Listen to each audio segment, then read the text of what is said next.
আর এই মুহূর্তে আরেকটি বড় খবর দেবো আপনাদেরকে। চীনের প্রেসিডেন্ট শি জিনপিং এর সঙ্গে বৈঠক করেছেন মার্কিন প্রেসিডেন্ট ডোনাল্ড ট্রাম্প। দারুণ মিটিং হলো, এমনটাই কিন্তু বলেছেন ডোনাল্ড ট্রাম্প। বাণিজ্য চুক্তি সহ নানা বিষয়ে বোঝাপড়া হয়ে গিয়েছে। চীনের ওপর বসানো শুল্ক 10% কমিয়ে দেব, এমনটাই কিন্তু বৈঠকের পর জানিয়েছেন মার্কিন প্রেসিডেন্ট ডোনাল্ড ট্রাম্প। আমরা এই নিয়ে আরও বিস্তারিত কথা বলবো। আমাদের সঙ্গে এই মুহূর্তে সরাসরি নিউজ রুম থেকে আমাদের সঙ্গে রয়েছেন আমাদের পলিটিক্যাল এডিটর আশিস চট্টোপাধ্যায়। আশিস দা, আমরা এর আগে দেখেছি যে আমেরিকা এবং চীনের মধ্যে এই দুই দেশের সম্পর্কের মধ্যে যে টানাপোড়েন চলছিল, শুল্ক নিয়েও যে আবহ তৈরি হয়েছিল, তাতেও তা চরম আকার ধারণ করেছিল। তাতেই এই যে বৈঠক ডোনাল্ড ট্রাম্প এবং শি জিনপিং এর মধ্যে, কতটা ফলপ্রসূ হলো এই বৈঠকে কি কি বিষয় নিয়ে আলোচনা হলো, কি জানতে পারছেন? দেখো, আদৌ যে এই বৈঠকটি হবে তা নিয়েই চরম অনিশ্চয়তা তৈরি হয়েছিল। প্রথমত, চলতি মাসের প্রথম দিকেই মার্কিন প্রেসিডেন্ট ডোনাল্ড ট্রাম্প চীনের ওপরে শুল্ক অনেকটা বাড়িয়ে দেওয়ার কথা বলেন।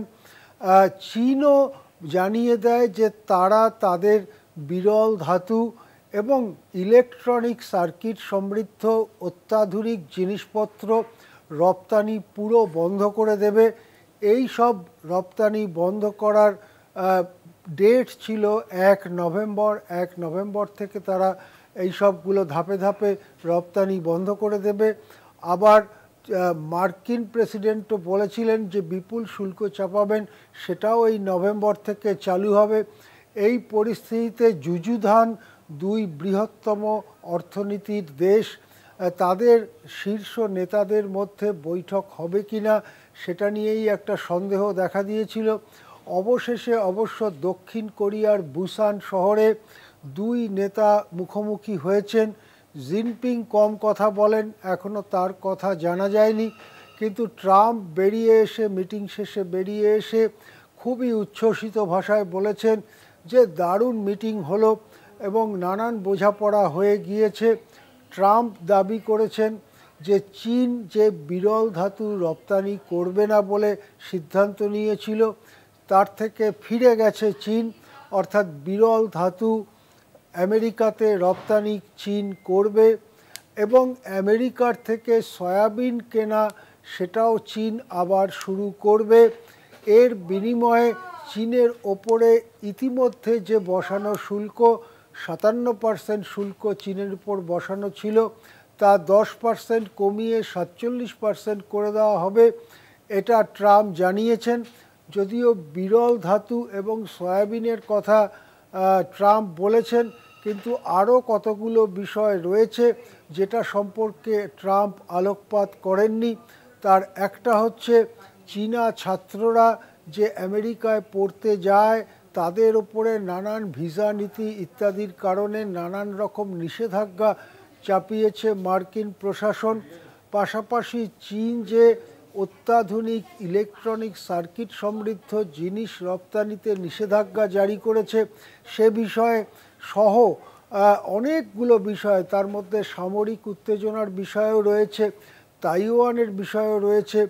এই সব বিষয়গুলো আদৌ আলোচনার টেবিলে এসেছিল কিনা, কোনো বোঝাপড়া হয়েছে কিনা দুই নেতার মধ্যে, তা মোটেই পরিষ্কার নয়। আবার যতটুকু কথা ট্রাম্প বলেছেন, অর্থাৎ চীন বিরল ধাতু রপ্তানিতে রাজি হয়েছে এবং আমেরিকার সয়াবিন কিনতে রাজি হয়েছে, আর বিনিময়ে ট্রাম্প চীনের ওপরে বসানো শুল্ক 10% কমিয়েছেন, এই কথাগুলো কতটা শেষ পর্যন্ত টিকবে সেটা চীনা নেতৃত্বের কথা না শুনে বলা ভারী মুশকিল।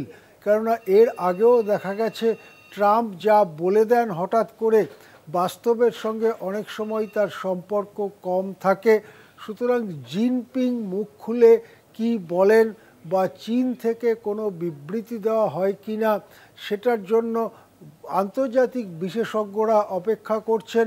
তবে এটা ঠিক, দু দেশের মধ্যে সম্পর্কে যে তীব্র অবিশ্বাস, টানাপোড়েন, এবং খানিকটা উত্তেজনা তৈরি হয়েছিল, সেই জিনিসটা যদি খানিকটা কমে যায় এবং কমেছে কিছুটা, সেই রকমই ইঙ্গিত মিলছে, সেটা বিশ্বের আর্থিক ব্যবস্থা, রাজনৈতিক ব্যবস্থার পক্ষে উৎসাহব্যঞ্জক পরিবেশ আবার ফিরিয়ে আনতে পারে বলেই বিশেষজ্ঞরা মনে করছেন।